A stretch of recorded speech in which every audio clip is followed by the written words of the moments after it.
Hi everyone, welcome back to ఆచ్ by Vijay. నేను మీ జై. ఈరోజు కథలోకి మనం వెళ్ళే ముందు లైట్ డిమ్ చేసుకోండి, హెడ్ ఫోన్స్ పెట్టుకోండి. Let's rock.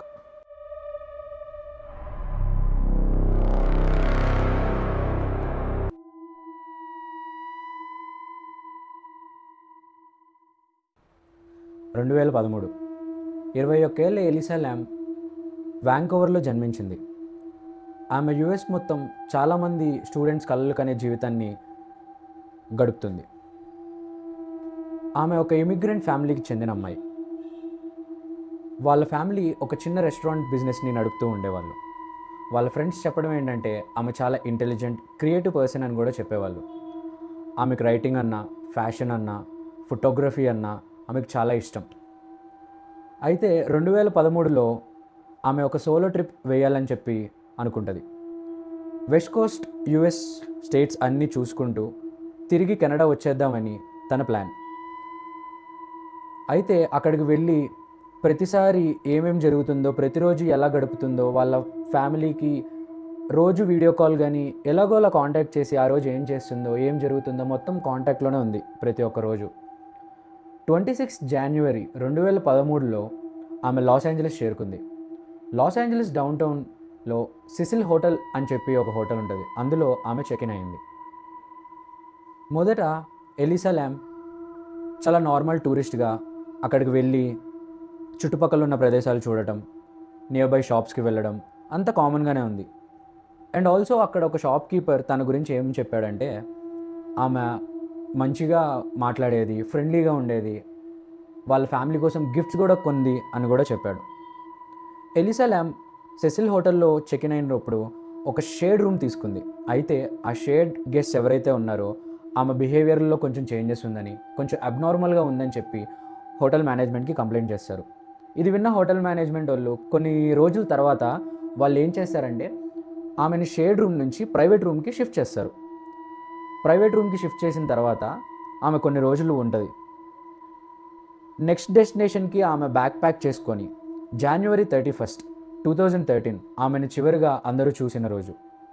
ఎప్పట్లానే నెక్స్ట్ డెస్టినేషన్కి ప్యాక్ చేసుకున్న ఎలిసా 10 o'clockకి రాత్రి ఎలివేటర్ దగ్గర ఒక వియర్డ్ సర్వేలెన్స్ ఫుటేజ్, అప్పట్లో ఇది చాలా వైరల్ అయింది. అయితే ఎప్పట్లానే ఎలిసా ఎలివేటర్ లోపలికి వెళ్తుంది. అక్కడ కంట్రోల్ ప్యానెల్ దగ్గర ఉన్న ప్రతి బటన్ని నొక్కడం స్టార్ట్ చేస్తుంది. అన్ని బటన్స్ నొక్కిన తర్వాత ఎలివేటర్ కార్నర్ దగ్గరికి వెళ్ళి నుంచుంటుంది. ఇక్కడ వియర్డ్ థింగ్ ఏంటంటే అక్కడ ఎలివేటర్ డోర్స్ క్లోజ్ అవ్వవు, అవి ఓపెన్గానే ఉంటాయి. కొంతసేపటి తర్వాత ఎలిసా మళ్ళా కంట్రోల్ ప్యానెల్ దగ్గరికి వచ్చి హాల్వే వైపు తొంగి చూస్తుంది. ఇట్లా హాల్వే వైపు ఎవరో ఉన్నట్టు, ఒకసారి చెక్ చేస్తున్నట్టు ఆమె అలా తొంగి చూస్తుంది. వెంటనే లోపలికి వచ్చి మళ్ళా ఎలివేటర్ లోపలికి వస్తుంది. కాసేపు అలానే గడుస్తుంది. ఈసారి రెండోసారి మళ్ళీ బయటికి వెళ్ళి హాల్వేలో రెండు వైపులా చూస్తుంది, ఎవరన్నా ఉన్నారా, తను ఎవరో వాచ్ చేస్తున్నట్టు బిహేవ్ చేస్తుంది. ఆమెనెవరో వెతుకుతున్నట్టు, ఆమెనెవరో వెంటాడుతున్నట్టు చాలా వియర్డ్గా బిహేవ్ చేస్తూ ఉంటుంది. అయితే కొద్దిసేపటి తర్వాత ఎలిసా ఎలివేటర్లో బయటికి వచ్చి కాసేపు అలా నుంచుంటుంది. నుంచున్న తర్వాత చాలా అన్యూజువల్ థింగ్ అక్కడ ఏంటంటే ఆమె వియర్డ్ హ్యాండ్ జెస్చర్స్ చేయడం స్టార్ట్ చేస్తుంది. ఏదో మణికట్లు తిప్పుతూ, హ్యాండ్స్ రొటేట్ చేస్తూ వియర్డ్ జెస్చర్స్ అనమాట, ఎవరు చేయనివి, ఎవరితోనో మాట్లాడుతున్నట్టుగా బిహేవ్ చేస్తుంది. కొద్దిసేపు అలానే గడుస్తుంది. ఎలివేటర్ లోపలికి రావటం, బయటికి వచ్చి కొంచెం ఎవరితోనో మాట్లాడుతున్నట్టు బిహేవ్ చేస్తుంది. అక్కడ సర్వేలెన్స్ ఫుటేజ్కి ఆడియో కూడా ఉండదు. అయితే అక్కడ ఎవరితో మాట్లాడుతుంది, ఏం మాట్లాడుతుంది అనే విషయం ఎవరికీ తెలియదు. కొద్దిసేపటి తర్వాత ఎలివేటర్ బయటికి ఎలిసా వచ్చి హాల్వే ద్వారా నడుచుకుంటూ వెళ్తుంది. అయితే ఆ హాల్వే మధ్యలోనే ఆమె అదృశ్యం అవుతుంది. అదే చివరిగా ఆమెను కెమెరాలో చూడటం. తర్వాత ఎలిసా ఎక్కడికి వెళ్ళిందో, ఏమైందో ఎవరికీ తెలియదు. రోజులు గడుస్తాయి, కానీ ఆమె జాడ ఎక్కడుందో, ఎలా అదృశ్యమైందో, ఎక్కడికి వెళ్ళిందో ఎవరికీ తెలియదు. చాలా రోజులుగా ఆమె ఫోన్ నుంచి టెక్స్ట్ కానీ ఫోన్స్ కానీ రాకపోవడంతో వాళ్ళ ఫ్యామిలీ ఆందోళన చెంది పోలీస్ స్టేషన్కి వెళ్ళి కంప్లైంట్ ఇస్తారు. అయితే లాస్ ఏంజలస్లో ఉన్న ప్రతి వీధిలోనూ ఆమె మిస్సింగ్ పోస్టర్ని అతికిచ్చారు. హోటల్ మేనేజ్మెంట్ని క్వశ్చన్ చేశారు. అక్కడ గెస్ట్ని ఇంటర్వ్యూ చేశారు, సర్చ్ డాగ్స్ని పంపించారు, కానీ ఆమె జాడ మాత్రం దొరకలేదు. దాదాపు 3 వారాలు తర్వాత హోటల్లో ఒక కంప్లైంట్ వచ్చింది. వాటర్ ప్రెషర్ చాలా తక్కువగా ఉందని చెప్పి, వాటర్ కలర్ మారిందని చెప్పి, కొంతమంది టేస్ట్ కూడా మారిందని చెప్పి కంప్లైంట్ ఇస్తారు. హోటల్ వర్కర్ వాటర్ ట్యాంక్లో ఏదైనా ప్రాబ్లం ఏమో అని చెప్పి చూడడానికి వెళ్తాడు. అక్కడ అతను చూసిన దృశ్యం ప్రపంచాన్ని మొత్తాన్ని షేక్ చేసింది. అయితే ఆ వాటర్ ట్యాంక్లో ఎలీసా చనిపోయి ఉంటుంది. అక్కడికి ఎలీసా ఎలా వెళ్ళింది? ఎలివేటర్ నుంచి బయటకు వచ్చి హాల్వేలో నడుచుకుంటూ మాయమైన ఎలీసా రూఫ్ టాప్ మీదకి ఎలా చేరింది? రూఫ్ టాప్ చేరిన ఎలీసా అక్కడ వాటర్ ట్యాంక్లోకి ఎలా వెళ్ళింది? ఆ విషయం తర్వాత ఒక మిస్సింగ్ పర్సన్ కేసు కాస్త ఒక మిస్టరీగా మారిపోయింది. అయితే దీనిలో ఎవరన్నా ఇన్వాల్వ్ అయ్యారా లేదా తనంతట తనే వెళ్ళిందా అనేది ఒక మిస్టరీ. ఈ ప్రశ్నలన్నిటికీ సమాధానం కొన్ని నెలల పాటు ఇన్వెస్టిగేషన్ చేశారు. పోలీసులు దొరికిన ఆధారాల ప్రకారం అదొక యాక్సిడెంటల్ డ్రౌనింగ్ కేసుగా ప్రకటించారు.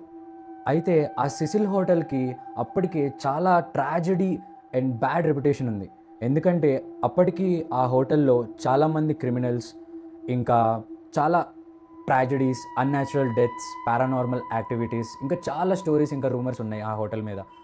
ఇంటర్నెట్ అక్కడితో ఊరుకోక ఎవరి కాళ్ళు వాళ్ళు నచ్చిన థియరీస్ చెప్పడం స్టార్ట్ చేశారు. కొంతమంది ఒక అన్సీన్ ప్రెజెన్స్తో మాట్లాడారని చెప్పి, మరికొందరు తన మెంటల్ హెల్త్ కండిషన్ వల్ల ఆమె అలా బిహేవ్ చేసిందని చెప్పారు. కొంతమంది ఎవరో తనని అక్కడ చంపేసి పడేశారు అని చెప్పి, మరికొందరు ఆ హోటల్కి తను ఒక విక్టిమ్ అని చెప్పి ఎవరికి నచ్చినట్టు వాళ్ళు థియరీ చెప్పడం స్టార్ట్ చేశారు. కానీ అక్కడ ఏం జరిగిందనేది ఒక మిస్టరీగానే మిగిలిపోయింది. అఫీషియల్ థియరీస్లో అక్కడ దొరికిన ఇన్వెస్టిగేషన్ ప్రకారం ఎలాంటి కంక్లూజన్ ఇంకా ఎలాంటి ఆధారాలు దొరకలేదు. అయితే ఆ ఎలివేటర్లో ఆమె ఎవరితో అయినా మాట్లాడిందా, లేకపోతే ఎవరన్నా ఆమెను ఇన్ఫ్లుయెన్స్ చేశారా? ఆ సమయంలో ఆమె ఏం ఆలోచిస్తుంది? టెర్రస్ మీదకి ఎలా వెళ్ళింది? ట్యాంక్ లోపలికి ఎలా వెళ్ళింది? ఒకవేళ ట్యాంక్ లోపలికి వెళ్ళాలన్నా కూడా అక్కడ హోటల్ మేనేజ్మెంట్ అలారం సిస్టమ్ ఎందుకు ట్రిగర్ అవ్వలేదు? ఇలాంటి చాలా ప్రశ్నలు అలానే మిగిలిపోయాయి. ఇన్ని సంవత్సరాల తర్వాత కూడా ఈ ప్రశ్నలకి కంక్లూజన్ ఎవరూ ఇవ్వలేకపోయారు.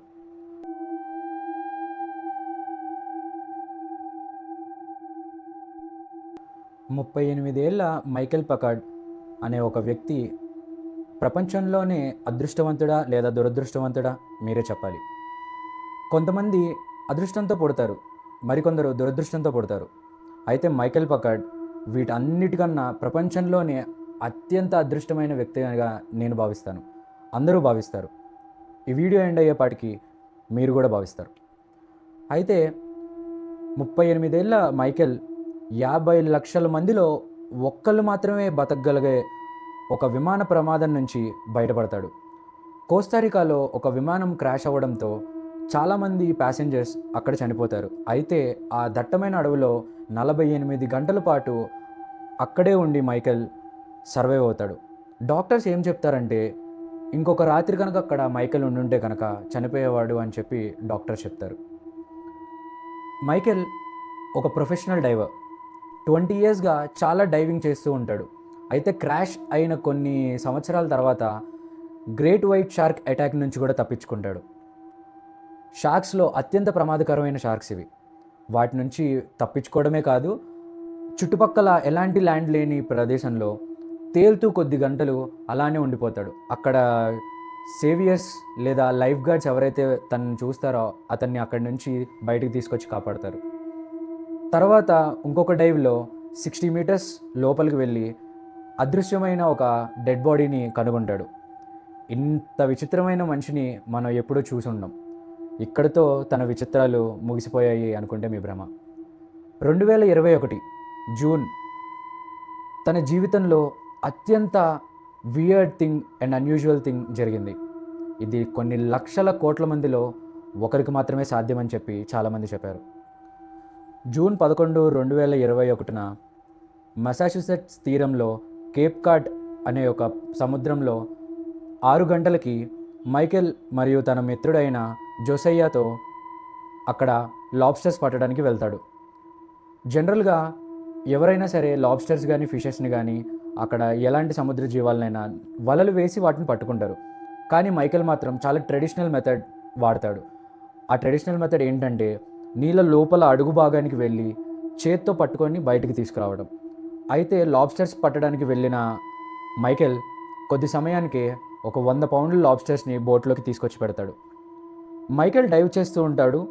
పైన జోసయ్య తనకి హెల్ప్ చేస్తూ ఉంటాడు. తను ఇచ్చే లాబ్స్టర్స్ని తీసుకొని బోట్లో పెడతా ఉంటాడనమాట.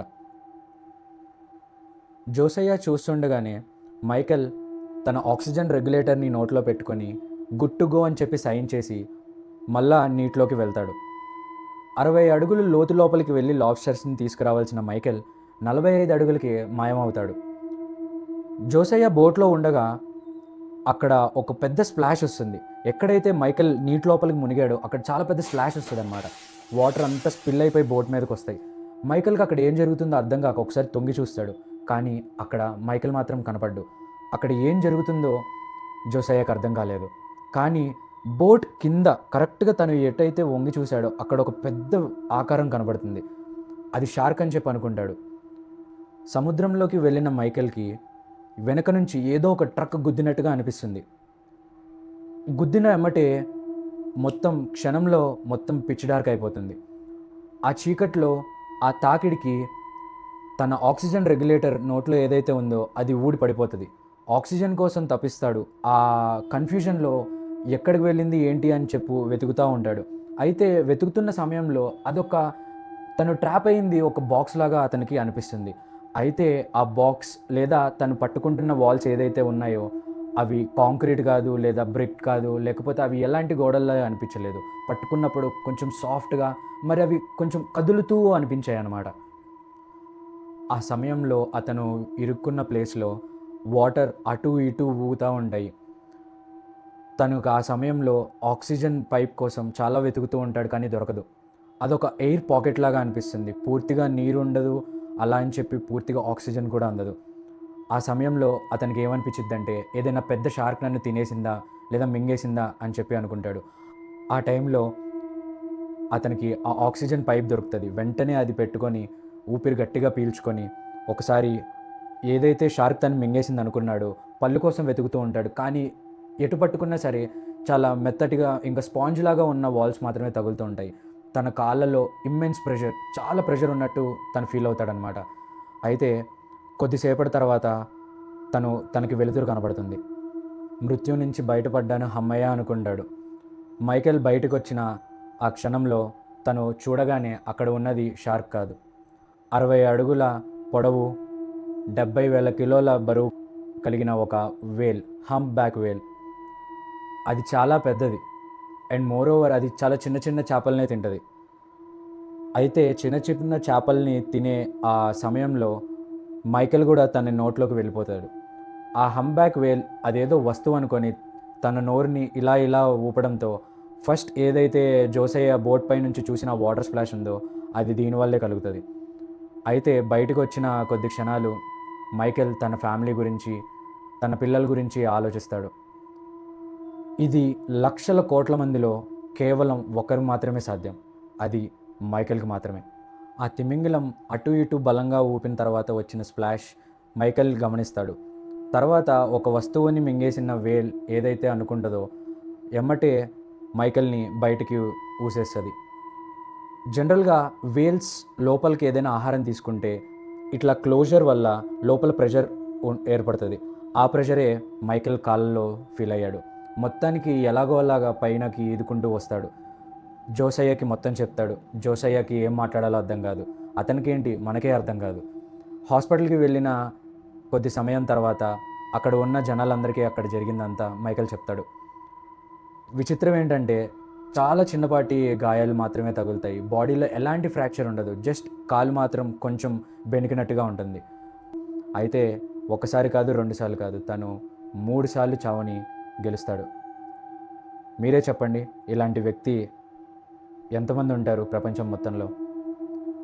ఆఖరిగా తను రిపోర్టర్స్కి ఏం చెప్పాడంటే కాలు సరైన తర్వాత మళ్ళీ డైవింగ్కి వెళ్తాను, మళ్ళీ లాబ్స్టర్స్ని పట్టుకోవడం స్టార్ట్ చేస్తాను అంటాడు. అయితే ఫ్రెండ్స్, ఈరోజు కథలు మీకు నచ్చాయని చెప్పి నేను ఆశిస్తున్నాను. ఈరోజు కథల మీద మీకు ఎలాంటి థాట్స్ అయినా ఒపీనియన్స్ అయినా థియరీస్ ఉన్నా సరే కామెంట్ చేయండి. అలానే మరింత కంటెంట్ కోసం మా ఛానల్కి కనెక్ట్ అయ్యే ఉండండి. స్టే క్యూరియస్, జాగ్రత్తగా ఉండండి. నేను మీ జే ఆర్చ్ బై విజయ్ నుంచి మళ్ళీ కలుద్దాం.